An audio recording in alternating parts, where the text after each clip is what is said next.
السلام عليكم ورحمة الله تعالى وبركاته.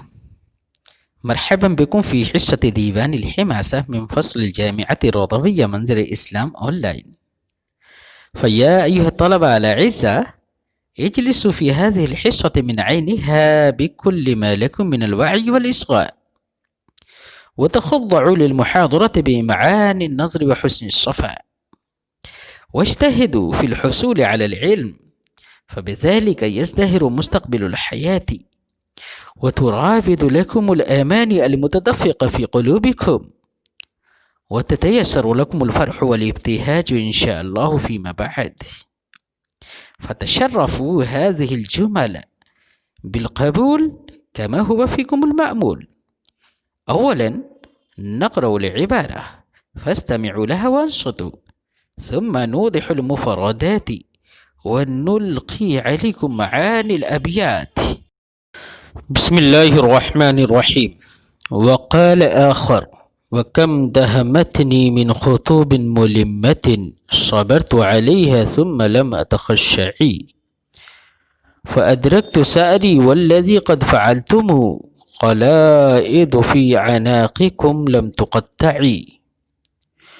وقال آخر: وهو يشكو قومه على خذلانه، وقد أصاب ما أراده، يقول كم دهمتني، كم ها هنا خبرية، أي كثير من مصيبة جاءتني.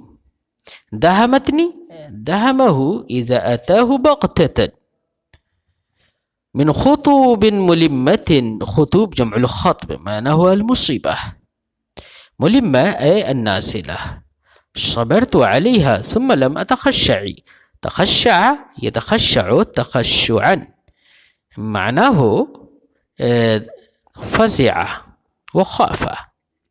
فالمعنى أي كثير من المصائب النازلة قد أتتني دفعة وبغتة، إنني قد صبرت عليها ولم أخف منها، ولم أتخشع ولم أفزع، بل إنني قد صبرت عليه صبرا جميلا. فأدركت سأري والذي قد فعلتم، قلائد في أعناقكم لم تقطعي. أدرك يدرك معناه حصل، سأري الثأر معناه القصاص. فالمعنى فأدركت سأري أي إنني قد أدركت ما أردت، ولكن الفعل الذي قد فعلتم وهو الخذلان، إنه قد صار في أعناقكم قلائد لم تقطعي، أي قلائد غير المقطوعة. والقلائد في الأعناق هو كناية عن العار والذل والهوان. فالمعنى يقال بالأردية کتنی مصیبتیں مجھ پر اچانک آ پڑی، میں نے ان پر صبر کیا اور میں گھبرایا نہیں، تو میں نے اپنی مراد پالی، اور وہ جو تم نے کیا یعنی میری مدد و نصرت نہیں کی تھی تم نے، وہ تمہاری گردنوں میں اٹوٹ قلادے بن کر رہ گئی، یعنی وہ ننگوار تم پر باقی رہ گئی۔ وقال عویف القوافی: ذهب الرقاد فما يحس الرقاد مما شجاك ونامت العواد. يحس إحساس، معنى واضح. رقاد معناه النوم. مما شجاك، شجا يشجي معناه شجع يشجع معناه حزن، وأتاه الحزن والغم، لحقه الحزن. والنامت العواد، العواد جمع عائد، وهو من عاده عيادة، معنى واضح. فالمعنى ذهب الرقاد. وخبر هذه الأبيات أن عويف كانت أخت عويف تحت وعيدة، وعين ابن أسماء بن خارجة بن حصين فطلقها وعين فكان عويف خلافه فلما حبس الحجاج وعينة وبلغه الخبر قال متأسفا هذه الأبيات ذهب الرقاد فما يحس رقاد أي قد غابت النوم عن العين فما أنا لا أحس الرقاد والنوم عيني لا تمضمض بالنوم لأجل ما لحقني من حزنك ومن غمك ونامت العواد أي العواد أيضا قد نامت خبر آتاني من وعينة موجع هو صفة لخبر أي خبر موجع مولم أتاني من وعينة من جانب وعينة كادت عليه تصدع الأكباد كادت أي قربت عليه تصدع يتصدع تصدعا معناه تفلق الأكباد جمع الكبد كادت عليه تصدع أصله تصدع الأكباد حينما جاءني خبر مؤلم من جانب عوينة أنه قد حبس فكادت الأكباد أن تتفلق وتتصدع على ذلك الخبر يقال بالأردية نیند اڑ گئی نیند کا احساس ہی نہیں ہوتا اس غم کی وجہ سے جو تجھے لاحق ہوا ہے اور عیادت کرنے والی عورتیں بھی جا کر سو گئیں. وائنا کی جانب سے ایک ایسی دردناک خبر آئی کہ قریب تھا کہ دل و جگر اس خبر پر پھٹ جاتے. بلغ النفوس بلاؤه فكأننا موتى وفينا الروح والأجساد.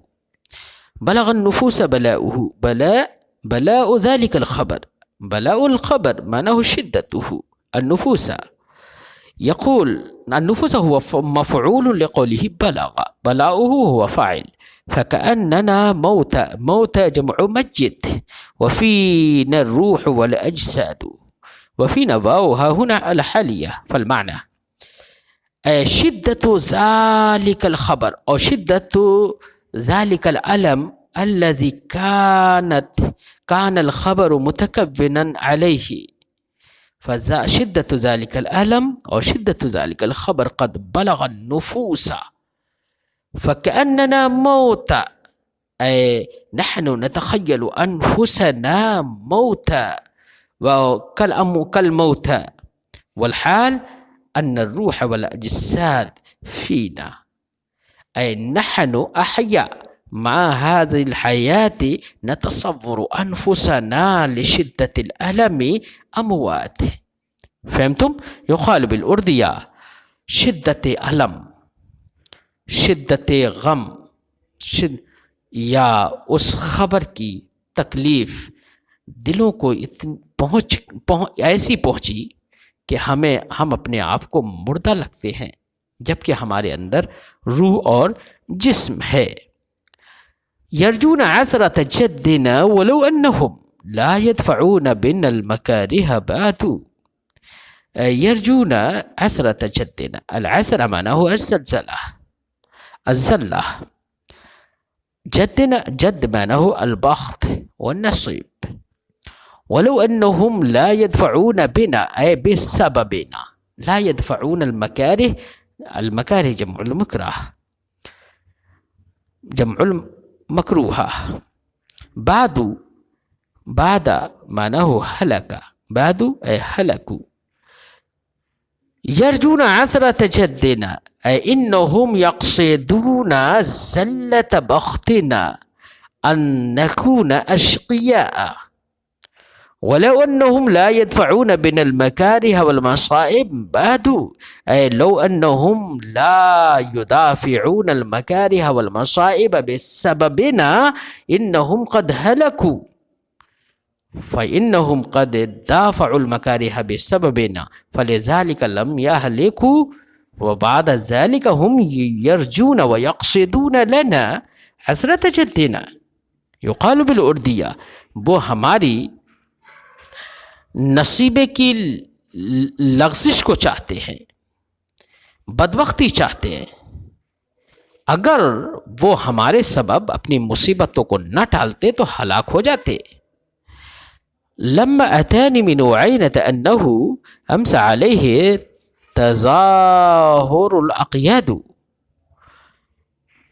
لما أتاني من عوينة، حينما أتاني من جانب عوينة هذا الخبر أنه قد أمسى عليه تظاهر الأقياد.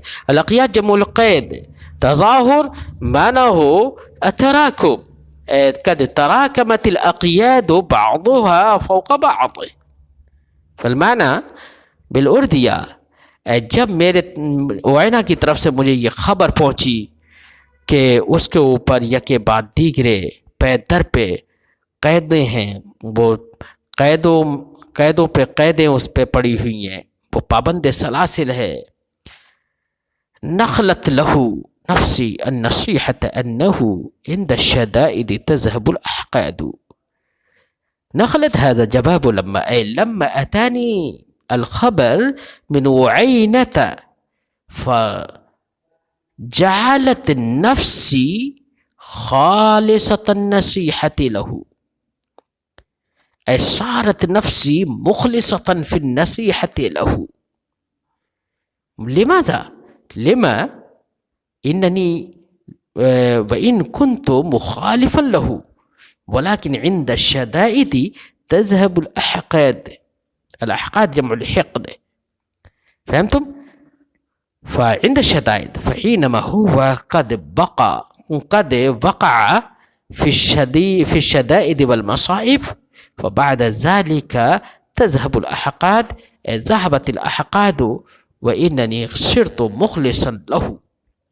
یقال بالأردیہ، میرے نفس نے اس کے لیے خالص نصیحت کی، کیونکہ مصیبتوں کے وقت کینہ اور بغض و حسد ختم ہو جاتے ہیں. وذکرت أي فتى يسد مكانه بالرفد حين تقاصر الأرفاد، أي إنني ذكرت بعد موته أي فتى يسد مكانه وأي فتى يقوم مقامه في الجود والسخاء وفي الرفد حينما تقل الأرفاد. يقال بالأردية، مجھے یاد آیا، میں نے یاد کیا کہ کون نوجوان اس کا قائم مقام ہوگا جود و سخا میں، جس وقت کے جود و سخا اور زاد اور توشہ دہی کم ہوتی ہے. امن یہین لنا کرائم مالہ ولنا اذا عدنا الیہ معاد. ام ہا ہنا بمعنی واو، اے اننی ذکرت من یہین لنا کرائم مالہ، وإہانة الاموال هو کنایۃ عن التضحیہ، اے من یضحی لنا الإبل لضيافتنا ولنا إذا عدنا إليه معاد. ومن يكون لنا معاد حينما نحن نعود إليه، ومن يكون لنا مأوى وملجأ حينما نحن نلجأ ونأوي إليه. يقال بالأردية، اور مجھے یہ یاد آیا کہ کون ہمارے لیے اپنے عمدہ مالوں کو ذلیل کرے گا. یا عمدہ مالوں کے ذلیل کرنے سے کنایا ہے ان کو ذبح کرنا، یعنی اپنے عمدہ اونٹوں کو ہمارے لیے کون قربان کرے گا ہماری ضیافت کے خاطر، اور ہمارا کون ماوا ملجا ہوگا جب ہم ان کی طرف پناہ لیں. یہ سب مجھے باتیں یاد آئیں. إلى هذا الحد قد انتهى الدرس، نحن نلاقيكم فيما بعد. إلى اللقاء إن شاء الله.